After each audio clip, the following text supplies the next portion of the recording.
Bom dia, alunos do módulo de Sistemas Reguladores. Estamos na nossa reta final. Disponibilizamos mais um vídeo para vocês. Daremos uma revisão geral sobre o sistema urinário, sistema nervoso autônomo e controle da pressão arterial. Temos nessa figura o sistema urinário masculino e o sistema urinário feminino, ambos formados por estruturas comuns, como rins, ureter, bexiga e uretra. O rim é um órgão com formato de feijão que se localizam ao lado da coluna vertebral, abaixo do diafragma e do fígado. Cada rim contém inúmeros túbulos minúsculos que desembocam numa cavidade drenada pelo ureter. O néfron é a unidade funcional responsável pela formação da urina. Cada rim contém cerca de 1 milhão de néfron.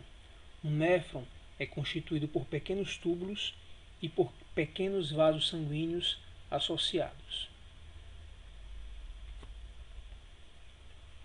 Analisaremos a unidade funcional dos rins. Em A, temos o glomérulo. Em B, a cápsula de Bowman. Em C, o túbulo contorcido proximal. Em D, os ramos descendentes e ascendentes da alça de Henle. Em E, o túbulo contorcido distal. E em F, o tubo coletor. O processo de formação da urina inicia-se com a filtração glomerular. A pressão glomerular, sendo maior do que a pressão da cápsula de Bowman, favorece a passagem de substâncias do glomérulo para a cápsula de Bowman. O sangue que entra pela arteríola aferente e se encontra no glomérulo, por uma diferença de pressão, vai passar agora para a cápsula de Bowman em direção a toda a rede tubular dos néfrons. Esse é o processo chamado de filtração glomerular. Esse filtrado irá passar por toda a extensão do túbulo contorcido proximal, alça de Henle, túbulo contorcido distal e do coletor até chegar na pelve renal, onde a urina será coletada e encaminhada para o ureter. Grande parte das substâncias filtradas são reabsorvidas. Por exemplo, a glicose ela é filtrada, os aminoácidos são filtrados, a água é filtrada e o sódio é filtrado. A maioria dessas substâncias irão passar de volta para o vaso sanguíneo num processo chamado de reabsorção. Podem existir substâncias que não são absorvidas, como a creatinina, um produto final do metabolismo, ou seja, toda a creatinina filtrada será eliminada. Já a secreção tubular, que é o processo que está acontecendo em 3, é o oposto da reabsorção. As substâncias que não são necessárias ao organismo e que estão presentes no vaso sanguíneo podem passar diretamente para o túbulo renal a fim de serem eliminadas. A maioria dos fármacos diuréticos, como vocês viram na conferência de fármacos utilizados para o controle da pressão arterial, podem atuar inibindo a reabsorção de sódio e cloro do túbulo renal para o vaso sanguíneo. Ou seja, se a reabsorção do sódio e do cloro é diminuída, a concentração dessas substâncias aumenta na luz tubular, o que vai aumentar também a concentração de água e irá se formar um volume de urina muito grande que será eliminado, reduzindo assim a pressão arterial. Vimos em nossas aulas práticas que existem alguns fatores que alteram a biodisponibilidade dos fármacos e que os rins são responsáveis pela eliminação dos fármacos. No primeiro gráfico, temos a concentração plasmática versus o tempo de uma droga administrada por infusão. A concentração inicial da droga é baixa, porque essa droga foi diluída e depois foi administrada lentamente no organismo. Então a concentração plasmática dela aumenta com o passar do tempo e posteriormente ela será eliminada. No segundo gráfico, temos a administração de uma droga por via endovenosa. Como na via endovenosa a droga é injetada, rapidamente na circulação sanguínea, a concentração inicial dessa droga no organismo é alta e com o passar do tempo ela vai sendo diminuída porque ela está passando pelo processo de eliminação renal. Vamos imaginar um paciente com insuficiência renal que recebeu uma administração de uma droga por via endovenosa. A concentração inicial é alta, porque a droga foi administrada diretamente na circulação sanguínea. Porém, essa droga irá passar mais tempo no organismo, porque como o rim está com defeito, a eliminação da droga vai ser reduzida e essa droga irá passar mais tempo no organismo. O mesmo acontece no processo de infusão. A droga irá passar mais tempo no organismo devido à incapacidade do rim de eliminar essa droga de maneira eficiente. Iremos falar um pouco sobre o sistema nervoso autônomo. A porção do sistema nervoso central, que controla a maioria das funções viscerais do organismo, é chamada de sistema nervoso autônomo. Esse sistema ajuda a controlar a pressão arterial, a motilidade gastrointestinal, a secreção das glândulas, os batimentos cardíacos e muitas outras funções. O sistema nervoso central é formado por encéfalo e medula. Da medula irão sair todas as fibras nervosas que inervam as vísceras e os outros órgãos. Essas fibras podem ser autônomas ou essas fibras podem ser somáticas. No caso do sistema nervoso autônomo, nós temos uma divisão simples. O sistema autônomo ele se divide em sistema nervoso autônomo simpático e sistema nervoso autônomo parasimpático.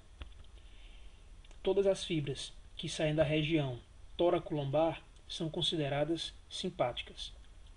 As fibras nervosas simpáticas sempre são constituídas por dois neurônios.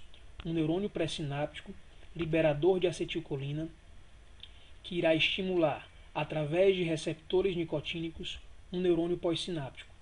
Esse neurônio pós-sináptico ele é liberador de noradrenalina, e essa noradrenalina liberada após a estimulação desse neurônio pós-sináptico irá atuar nos órgãos-alvos, produzindo um efeito. Neurônio pré-sináptico, que sai da região tóraco-lombar, liberador de acetilcolina, estimula o neurônio pós-sináptico, que também é liberador de acetilcolina e irá estimular as glândulas, produzindo um efeito nessas glândulas.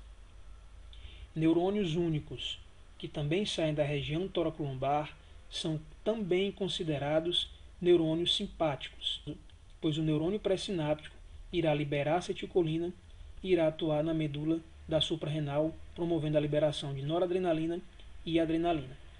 Perceba que todos esses três neurônios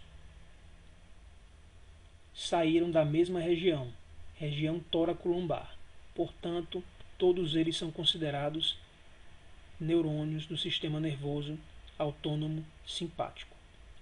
Já os neurônios do sistema nervoso parasimpático, eles têm origem em duas regiões, região crânio-sacral. Aqui na região sacral, temos o neurônio pré-sináptico, liberador de acetilcolina, que irá estimular o neurônio pós-sináptico através de receptores nicotínicos. Esse neurônio pós-sináptico irá liberar acetilcolina sobre receptores muscarínicos presentes nas glândulas salivares, que irá produzir um efeito. Para entender melhor o sistema nervoso autônomo simpático, vamos mostrar o seguinte esquema: o encéfalo, a medula, a região tóraco-lombar em destaque, da T1 até a L3, e os neurônios estão saindo dessa região, portanto, trata-se do sistema nervoso autônomo simpático. As fibras nervosas pré-sinápticas fazem conexão com o neurônio pós-sináptico. Esse neurônio pós-sináptico irá liberar noradrenalina sobre o músculo cardíaco, irão atuar em receptores alfa ou beta e irão promover um aumento da função cardíaca. Neurônios que saem da região pré-sináptica fazem sinapse com neurônios pós-sinápticos que irão liberar noradrenalina sobre os brônquios e irão promover a broncodilatação através da ligação a receptores beta ou alfa adrenérgicos. neurônios pré-sinápticos fazem sinapse com neurônios pós-sinápticos que irão inervar o estômago ou o intestino. No estômago e no intestino delgado, o sistema nervoso autônomo simpático reduz a motilidade dessas estruturas. Já no sistema nervoso autônomo parasimpático, as fibras irão sair da região crânio-sacral. Fibras que saem da região próxima ao encéfalo farão sinapses com neurônios que estão presentes dentro dos tecidos, portanto o neurônio não está sendo representado aqui. Esse neurônio pós-sináptico que está presente dentro do tecido irá liberar acetilcolina.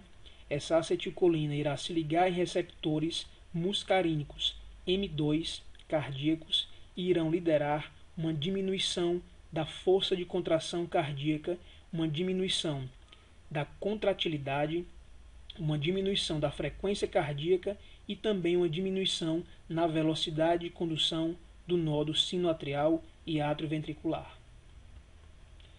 Já os neurônios parasimpáticos que inervam os brônquios irão liberar acetilcolina sobre receptores M3 e esses receptores M3, quando ligados à acetilcolina, irão produzir no brônquio uma broncoconstrição, reduzindo a passagem do ar.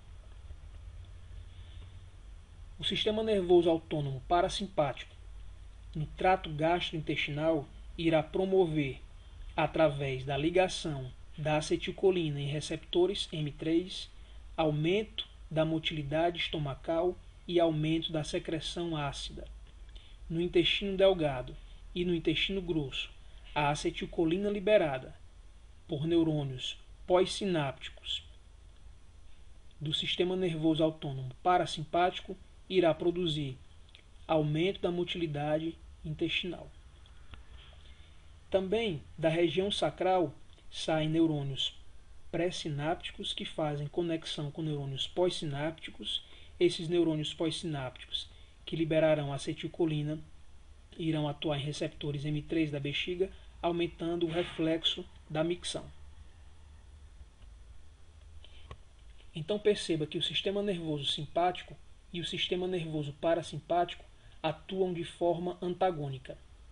Jamais poderemos dizer que o sistema nervoso simpático sempre estimula e o sistema nervoso parasimpático sempre inibe. Uma fibra nervosa que sai da região próxima ao crânio libera a acetilcolina sobre o músculo cardíaco, reduzindo os batimentos. Uma fibra nervosa colinérgica do sistema nervoso autônomo parasimpático libera acetilcolina sobre o tecido dos brônquios, produzindo broncoconstrição. Uma fibra nervosa do sistema nervoso parasimpático atua no neurônio pós-ganglionar.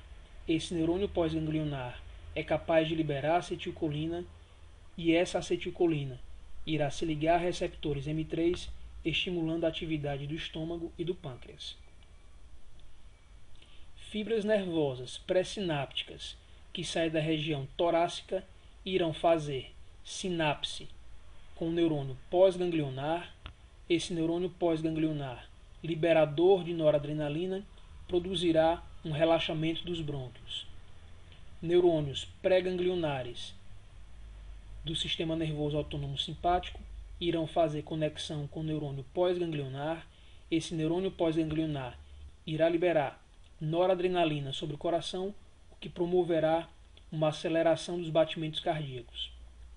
Neurônios da região toracolombar irão fazer sinapse com neurônios pós-sinápticos, liberadores de noradrenalina, e a noradrenalina irá atuar sobre o trato gastrointestinal, inibindo a atividade do estômago e do pâncreas, e estimulando a liberação de glicose pelo fígado.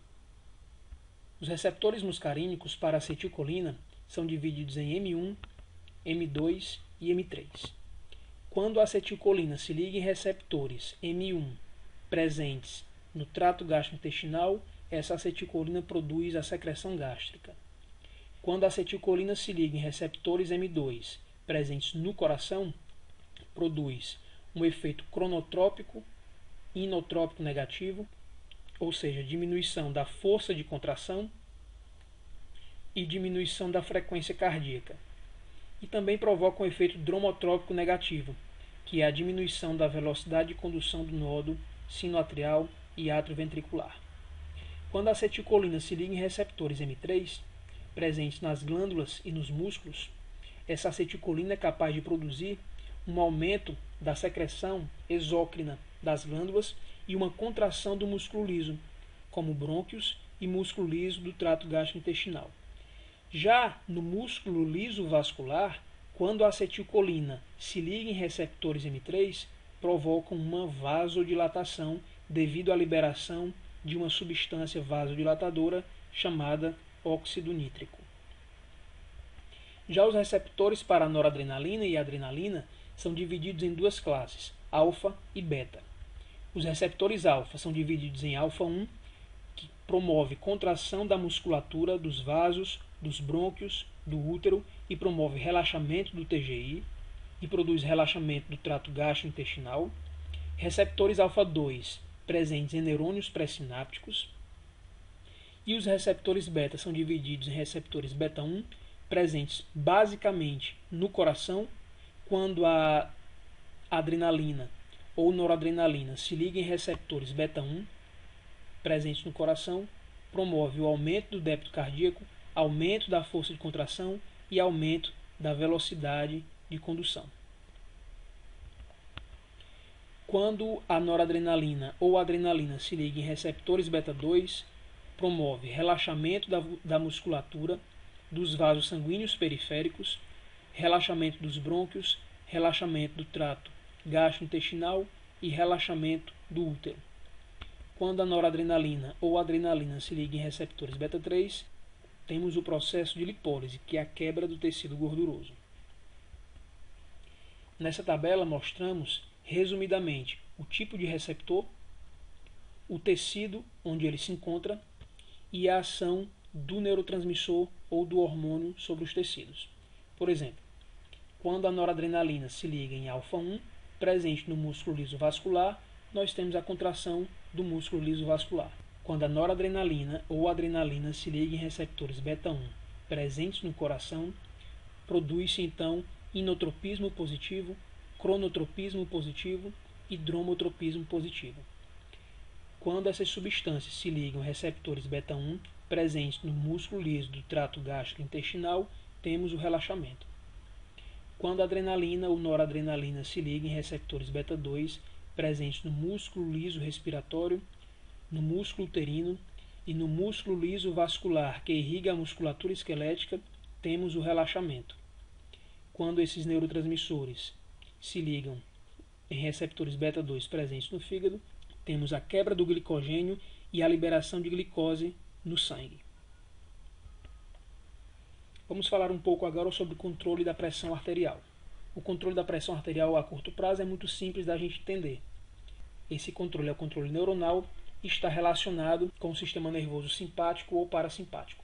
Aqui temos o sistema nervoso simpático promovendo um aumento dos batimentos cardíacos, o aumento do débito cardíaco e, consequentemente, um aumento da pressão arterial. Contrapondo-se a esse aumento da pressão arterial, temos o sistema nervoso autônomo parasimpático, liberando acetilcolina sobre o coração. Essa acetilcolina irá se ligar a receptores M2 cardíacos e irá promover uma redução dos batimentos cardíacos, uma redução do débito cardíaco e, consequentemente, uma redução da pressão arterial. O controle da pressão arterial a longo prazo está relacionado a substâncias, a hormônios liberados pelos rins. Aqui temos a arteríola aferente, o glomérulo e o túbulo contorcido distal. A junção entre a arteríola aferente e o túbulo contorcido distal chamamos de aparelho justaglomerular. Vamos pegar essa seleçãozinha aqui e vamos aumentar várias vezes. Temos aqui a arteríola e temos aqui um fragmento do túbulo contorcido distal. Nesse túbulo contorcido distal, nós temos um grupo de células chamadas de células da mácula densa, e na arteríola aferente nós temos um grupo de células chamado células justaglomerulares. Representado aqui, de novo, as células justaglomerulares e as células da mácula densa. Aqui o glomérulo, aqui a cápsula de Bowman. Esse aparelho justaglomerular é muito importante para o controle da pressão arterial a longo prazo. O controle da pressão arterial a longo prazo acontece quando o fluxo sanguíneo renal é reduzido. Quando o fluxo sanguíneo renal está reduzido, ou seja, quando chega pouco sangue aos rins, aquela região do aparelho justo-glomerular é capaz de liberar uma substância chamada renina. Essa renina irá atuar sobre o angiotensinogênio presente no sangue. Quando a renina atua sobre o angiotensinogênio, ela é capaz de transformar essa substância em angiotensina 1. A angiotensina 1 tem uma meia-vida plasmática muito curta, porque ela é rapidamente transformada em angiotensina 2 por uma enzima chamada enzima conversora de angiotensina, presente em sua maior quantidade nos pulmões. A angiotensina 2 possui várias funções. A primeira função da angiotensina 2 será atuar na glândula suprarrenal, promovendo a liberação de aldosterona. Por sua vez, a aldosterona irá atuar nos túbulos renais, retendo sódio e água. A angiotensina 2 também poderá se ligar em receptores AT1 presentes nos vasos, promovendo vasoconstrição e, consequentemente, o aumento da pressão arterial. Para que haja o controle da pressão arterial, inúmeros fármacos podem ser usados nesse sistema. Por exemplo, o inibidor da renina. Se a renina for inibida, a angiotensina 1 não será produzida. Eu posso promover também a inibição da enzima conversora de angiotensina. Por exemplo, o medicamento mais conhecido que inibe a ECA é o captopril. Se eu inibir a enzima conversora de angiotensina, a angiotensina 2 não será formada. Eu posso também bloquear o receptor da angiotensina 2, impedindo que ela exerça função tanto na suprarrenal, inibindo a liberação de aldosterona, quanto nos vasos sanguíneos. Ou eu posso também inibir a aldosterona. Se eu inibir a aldosterona, eu não vou reter nem sódio e nem água. As quantidades de sódio e água serão eliminadas. Eu posso dizer que o inibidor da aldosterona se trata de um diurético, por exemplo.